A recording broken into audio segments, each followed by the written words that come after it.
mi nombre es José Eduardo Telles Espinosa. Esto es Charlas de Amparo, con la presencia hoy de Juan Velázquez, un abogado excepcional. Tengo el gran gusto de estar en su estudio. Le agradezco, maestro, de verdad la gran oportunidad que nos da a Charlas de Amparo y a todos estos estudiosos del juicio de amparo, pues de estar con usted. Y sin mayor preámbulo, entremos en materia.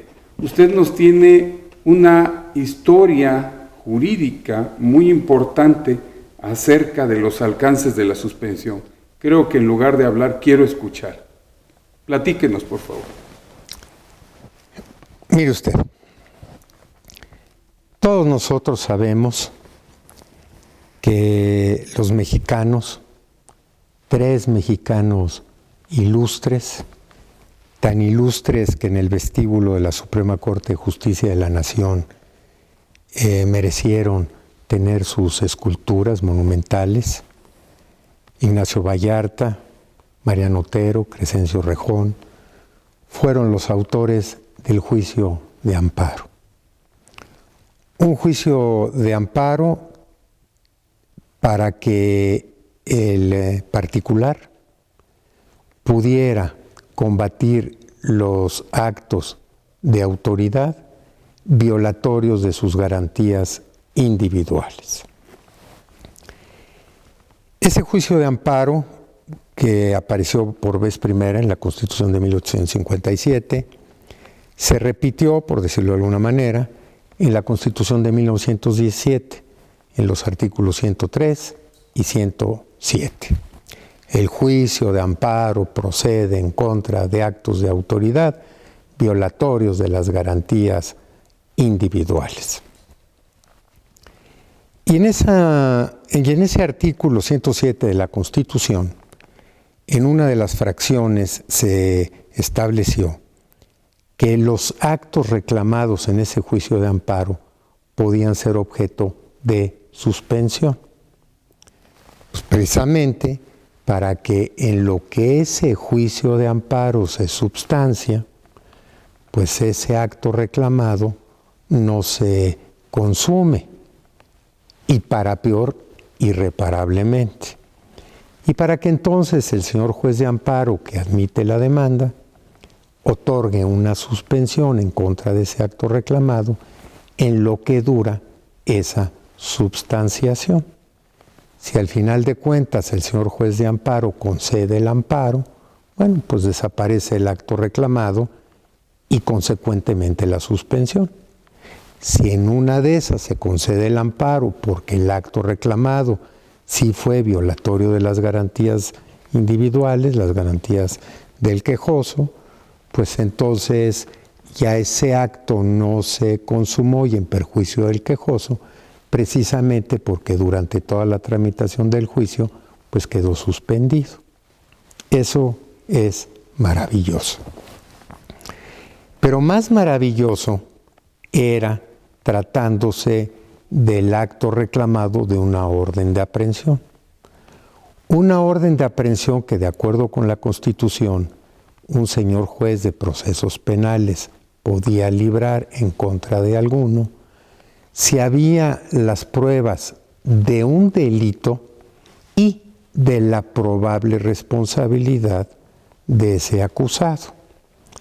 Y además la Corte había resuelto que, entendiendo por probable, por el adjetivo probable, lo que casi seguramente se pudiera probar.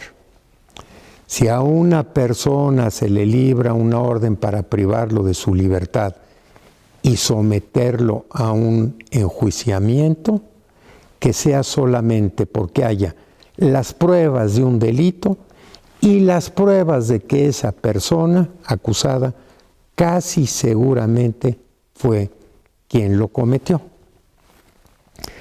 Vamos a suponer que se libraba una orden de aprehensión sin las pruebas de ese delito o con las pruebas del delito, pero no de la probable responsabilidad. Porque claro, si no hay delito, pues no puede haber probable responsabilidad. Solamente puede haber probable responsabilidad si existe un delito. Si no hay delito, pues ¿quién pudo haber sido el probable responsable de haberlo cometido? Probable en cuanto a que se pueda probar. Que casi seguramente esa persona fue quien lo cometió. No en cuanto a una posibilidad. No. Una cosa es posible y otra cosa es el adjetivo empleado específicamente por la Constitución, tanto para el libramiento de la orden de aprehensión como para el dictado de una formal prisión, de probable. Pruebas de que la persona casi seguramente fue quien cometió ese delito cuya existencia está probada. Vamos a suponer que al final de cuentas un señor juez libraba una orden de aprehensión sin las pruebas del delito o sin las pruebas de la probable responsabilidad. Esa orden de aprehensión es violatoria de las garantías individuales de esa persona, y precisamente porque se trata de un acto de autoridad violatorio de las garantías individuales, procede el juicio de amparo. Sí, pero una cosa es presentar una demanda para iniciar la substanciación, la tramitación de un juicio de amparo, y otra cosa diferente es que, tramitado ese juicio, el señor juez del amparo sentencie concediendo el amparo. En tanto sucede eso. No, para peor, porque a lo mejor sucede eso, pero y entonces el Ministerio Público, el agente del Ministerio Público, o en fin, interpone un recurso de revisión para que un tribunal colegiado conozca de esa sentencia de juicio de amparo y para que ese recurso de revisión suspenda los efectos del amparo concedido hasta en tanto en la revisión no se sentencie confirmando el amparo. Salvo ahora en la nueva ley, claro, el 77, antepenúltimo y penúltimo párrafo. Claro. Entonces, estaríamos hablando de un juicio que podía tomar meses.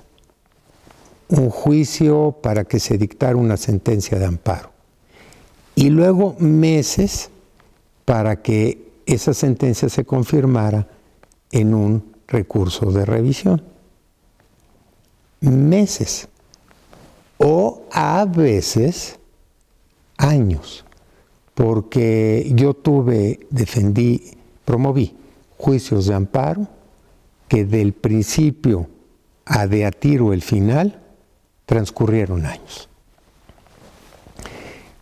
Precisamente, insisto, en ese artículo 107 se mencionaba que los actos reclamados podían ser objeto de suspensión, para que en lo que el juicio se tramitaba quedaran suspendidos y no se causara con la ejecución del acto un perjuicio al quejoso que después pues probablemente no se pudiera ya reparar, como sería el caso de una orden de aprehensión privativa de la libertad personal del quejoso. En 1936 se publicó la ley reglamentaria de los artículos 103 y 107 constitucionales del juicio de amparo, la ley de amparo. Y en esa ley de amparo había un capítulo que hablaba de la suspensión de los actos reclamados. Y un artículo 136 que específicamente trataba el tema de la suspensión en contra de las órdenes de aprehensión. Y decía, tratándose de orden de aprehensión, procede la suspensión sin que importe el delito por el que la orden de aprehensión se haya librado. Y claro, porque entre más grave era el delito de la orden de aprehensión, pues yo diría que por una mayoría de razón, con mayor razón, debía de proceder la suspensión. Y entonces aquí pongo una especie de ejemplo, o pongo un ejemplo. A ver, Si tú reclamas en un juicio de amparo administrativo la orden del jefe de gobierno de la Ciudad de México de la demolición de tu casa, procede la suspensión en el amparo en contra de esa orden de demolición, sin que importe el valor de tu casa. Bueno, entre más valga tu casa, pues con mayor razón se te debiera conceder una suspensión. Por la grave dificultad que implicaría reponer toda esa cantidad de bienes fungibles, o incluso los no fungibles, ya bajo la teoría de del cumplimiento sustituto. En los años 40, estamos hablando de la ley de 1936, entonces vamos a suponer en 1945, en fin, hubo una primera compilación de jurisprudencia, Y en esa compilación de jurisprudencia hubo una jurisprudencia que interpretaba ese artículo 136 de la Ley de Amparo. En tanto 5 ejecutorias resueltas en el mismo sentido por la primera sala de la Suprema Corte de Justicia de la Nación. En aquella época los tribunales colegiados no tenían la facultad de formar jurisprudencia. 5 ejecutorias en el mismo sentido, no interrumpidas, con una mayoría de 4 votos, en fin, jurisprudencia.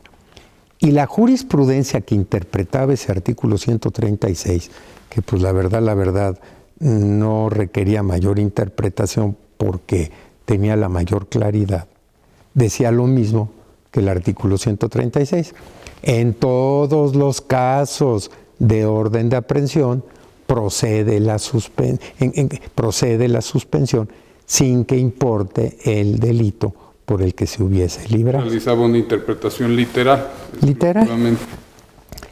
A los 10 años hubo un nuevo apéndice de jurisprudencia y entonces se reprodujo la tesis, aunque con un número de tesis diferente. Por la variación del apéndice. Ajá, pero la misma jurisprudencia. Eso sucedió en 1954, 1955.